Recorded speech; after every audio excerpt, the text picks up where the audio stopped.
How we going, folks? Welcome back to the Nightmare Cabin. I've got an album review for you. And I can't believe, as long as this channel's been going, this is the first time I'm speaking about this band. But here we go. This is the new album from Sevendust, Truth Teller. And yeah, I can't believe I've not covered them before.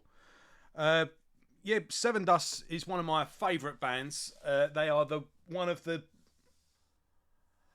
few bands that I have maintained an interest in since I was at school. Where, well, yeah, one of the few bands I've maintained an interest in, but one of the, if I think maybe the only band where I was there from the first album and I followed them all the way through. I think I first became aware of Sevendust around the time Home, the second album, came out, but I went and bought the first album, then Home, if that makes sense, because of the song Bitch. So yeah, I went, and I remember someone went on holiday, because I think the first album was hard to get hold of in this country. I don't think it was officially released here, so you had to get it on import. This is going back. There was no Amazon, there was no internet. If it wasn't available here, you had to pay a fortune for an import. So someone I know went on holiday in America, and I asked them to pick me up Sevendust. So yeah, that was how I got hold of that first album, and then I went and got Home, listened to them loads, and then I remember seeing Animosity in the record shop and not even knowing they had a new album out at the time, just saying Sevendust, and just picked it up. And that was I think it was the same with Seasons, actually. I didn't know they had a new album. No, I think I did know about Seasons because the internet just started finding its feet around then. And I remember seeing the video for Enemy. But yeah, there you go. And they are the only band from I started listening to in school, and I have, the day the albums come out, like without fail, I've bought their new album, and I've followed them all along their whole career. Never given up on them. Never, some bands I might have put down for a little bit and then came back to and had to catch up or something like that. But Sevendust I've been with the whole way through, and I've never, in my eyes, I've never done a bad album. Some albums have been a bit, they sort of gradually built up the standard. I think they sort of peaked. For the first 5 albums, they just went from strength to strength to strength. The album Alpha, the 6th album, that's the only album of theirs I really struggled with. But then the last 2 songs on that, especially the album Closer, that was like one of the best songs they ever done. So even though I found the album a bit of a slog, it paid off for like 2 or 3 songs. But yeah, that closing track was awesome. Then Chapter 7, Something and Sorrow. What's that called? Hope and Sorrow. I remember that, again, that was out the following year. That was a really good album. I thought, all right, the band are back. Last one we can let go. I remember when Next come out, that was just, I was anticipating that album like the second coming, because the guitarist from Snot had joined them. And then, yeah, from Cold Day Memory all the way through, like I've always followed them. And a retrospective is in the pipeline, and I think the reason I haven't covered them before is because I did intend on doing either. I can't decide whether to just do a retrospective video or just do one video and go through the catalogue, or do it album by album. I've not quite decided yet. If it's something you're interested in, let me know in the comments below. I saw them. That's another thing with Sevendust as well. I had tickets to see Sevendust 3 times, and all 3 times they cancelled. I had them. I was meant to be seeing them opening for 1 Minute Silence. That was on 1 Minute Silence's Buy Now Save Later tour, so Home would have been out then. For some reason they pulled out. Skindred opens that show along with another band called Sona Farik. But yeah, Skindred only had a demo out at the time. That's how long ago that was. I had tickets to see them open for Stained at the Astoria, and I bought the ticket to see Sevendust, really. The tour got cancelled, and yeah, they were meant to be playing Download, and they cancelled that as well. So I just kind of accepted that I was never going to see them live. A couple of my mates went and saw them open for Black Star Cherry. Black Star Cherry, is that right? Black Stone Cherry. And I was really pissed off about that, but I didn't want to see. I didn't know who Black Stone Cherry were at the time. Yeah, but that annoyed me. I even had a mate who was travelling, and he actually saw them in America, and he attended a Q&A afterwards, and was just like, "When are you coming to England?" And yeah, but anyway, I did finally get to see them a few years ago, and that was on the All I See Is War tour. When was that? That was in December 2018. And as you know, the world's changed since then. But yeah, they put out an album. What was the last album? The Blood and Stone, I think it was called. That came out in 2020. And I did have their albums lined up because I think this may have been the longest gap between albums. So, yeah, Sevendust, Home, 2 years. Animosity, 2 years. Seasons, 2 years. Next, Alpha, 2 years. Chat 7, 1 year. Yeah, Cold Day on the third year. Oh, okay, maybe. You're looking at 2 to 3 years. Yeah, all right, we're pretty much on track, really. I'll drop that little theory. But yeah, every other summer, more or less, their albums always seem to come out either in summer or just before summer, and it becomes the soundtrack of my summer. And even an album that, you know, maybe I'll move on and maybe not go back to it. I always enjoy the current album for what it is. So, if I've really bored you, and you haven't got a clue who Sevendust are, this is the new album, by the way. Right, basically, think the melody, the soulful lyrics, soulful vocals, big hooks of King's X meets the real meaty, chunky riffs of Stuck Mojo. Think a beefier, more aggressive Stuck Mojo. No, King's X meets Stuck Mojo. There you go. That was the beginning. And then you've got, obviously, LeJohn Witherspoon. Real soulful, awesome vocalist. That guy can sing anything and sing on any type of style of music. He's got apparently he's had a solo album in the work for a couple of years now. But yeah, he could make proper money doing R&B music or soulful music, or he could do a country album, whatever it is. He could be making, you know, a lot of money making more commercial music, shall we say. You got Clint Lowry on vocals and guitar. He does lead vocals on a couple of songs, but does backups, and between them two harmonising. And then you got Morgan Rose on the drums doing screaming vocals, and between the three of them, it's awesome. What's this, their 14th album now since 1997, and there's been a couple of side projects in between as well. All the guitarists have done a few side projects and solo things. Clint Lowry does a solo EP now and then, mainly acoustic, and him and Morgan did a side project called Call Me Dead or something like that. But that weren't bad. But yeah, I've got to say they've been a bit autopilot the last couple of albums. I've always enjoyed them, and I've always been happy to get a new Sevendust album. But I've not been this excited in a long time. They've broke the mould a little bit here. I kind of got to the point of, I know what I'm expecting from Sevendust. Sevendust know what they're good at, and the fans know what they want and what they're getting, and we've got a good little thing going, sort of thing. And they've always maintained the standard, but they haven't quite beat their own standard for a while. And excuse me. And I love it that every now and then an album will come along, and this one's just completely scrap everything you know. We're trying different stuff on this, and they experimented just enough for it for people to take note and to notice that this is something different.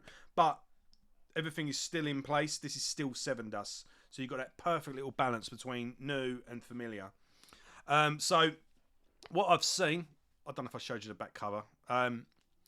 What I've seen so far is a lot of debate over the opening track. The only thing I've never seen anyone say they don't like it. They just said they don't think it's a good album opener. But I think this is a song where, if you don't open with it, where do you put it? Because I don't think it would have had quite the same effect if it wasn't the opener that forced you to take notice. I think if it was a closer, you would I think it would just sort of go over your head. But yeah, opens up like a, with sort of piano and beats, and and the main thing is LJ's vocals, and he's doing repeated melodies and things, and it all sort of, the song just builds up. They could really have been experimental and just done the vocals. You've heard of like sort of some minimalist artists and stuff like that do that. I don't think it quite would have worked, but someone somewhere doing a remix album or something like that could probably experiment with that. But yeah, just beats, it builds up and builds up. It goes, can't come around, don't come around. Yeah, that little loop, that little hook's going there. And he's saying about how he might let the devil win. He's giving into temptation. And then it just goes, it just pauses, and then he just whispers, I might let the devil win. And then, do you remember D-Gent? That was a thing for a while. It just goes, boom. And then, bang, the song just explodes into life.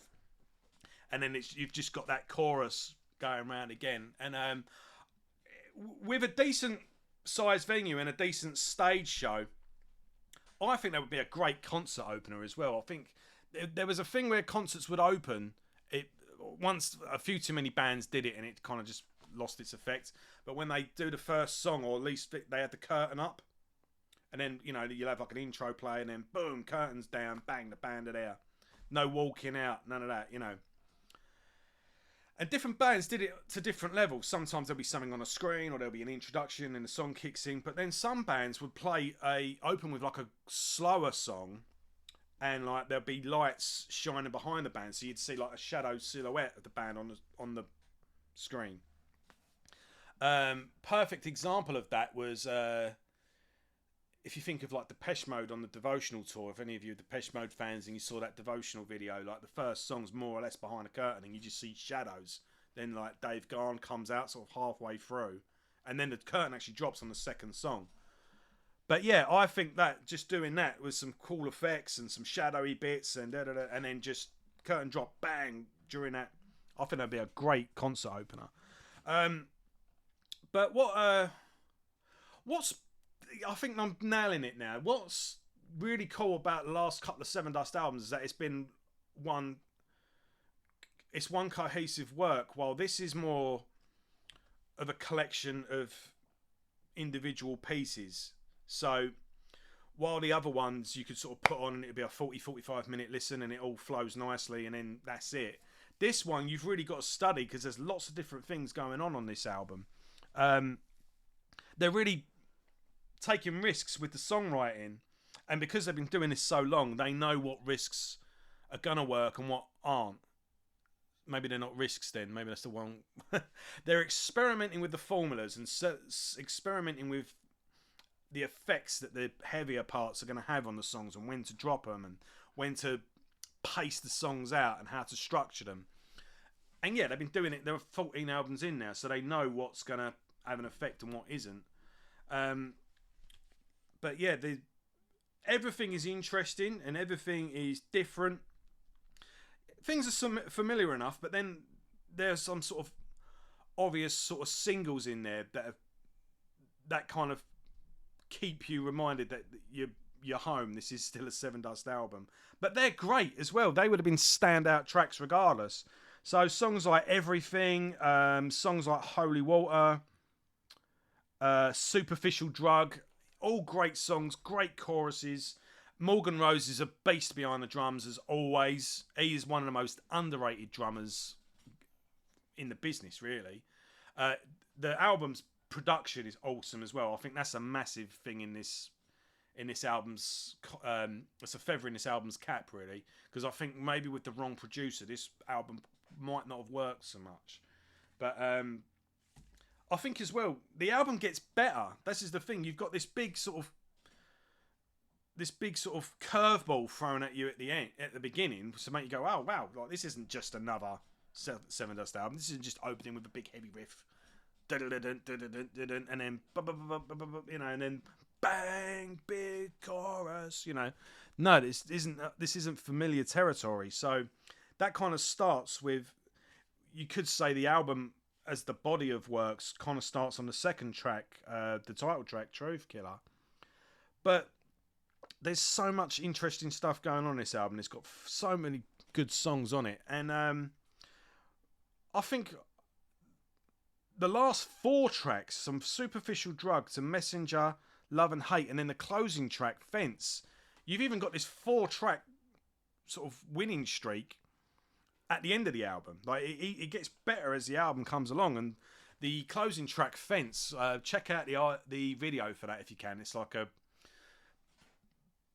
animated Play-Doh video of a zombie apocalypse going on during a Sevendust gig. It's good fun. But yeah, that's really choppy and really heavy and energetic. So their close is sort of a Sevendust album in reverse, really, because that would have been something they would have opened with 10, 15 years ago. So yeah, I'm still digesting it. I didn't want to, you know what YouTube's like. You got to get in there fast with your reviews. But yeah, I'm really, really impressed with this. Really, really enjoying it. This is the most excited I've been about a Sevendust album for a long, long time, and I'm thinking this is a new standard bearer for them. This is a new standout album in their career, in their back catalogue. When you get a band with a long catalogue, every so often an album comes along, bang, and it's like, right, we're starting again from this point onwards. Be it with Iron Maiden with Brave New World, be it with Cannibal Corpse with Bloodthirst or Kill. It's just like, right, here we go. This is the standard from now on. This is what we're being held to going forward. And yeah, this is a real monumental album. And 14 albums in, no other band from this band's era, say 1999 Woodstock, no band has held my attention for that long, and no one, as far as I can see, is kicking out stuff of this quality this far into their career. Yeah, they're the most underrated band in the world. Sevendust are opening for bands that aren't even fit to tune Sevendust guitar. So that says more about the industry, I think, than anyone else. But yeah, definitely check out Sevendust. Go back to the beginning if you've not heard them before. This is as good a place to start as any. And yeah, do you want a retrospective video on Sevendust? Do you want me to go for the whole catalogue? And if you do you want it as one long ass video, or do you want it album by album? You let me know. And let me know what you think of this album as well. And yeah, finally got to cover this band because they are one of my favourites. So yeah, thanks as always, guys. If this is your first video you've seen, all of you, give us one of them and subscribe if you haven't already. And if it is your first, go back and watch some of the older ones. And I'll see you all soon. Take care.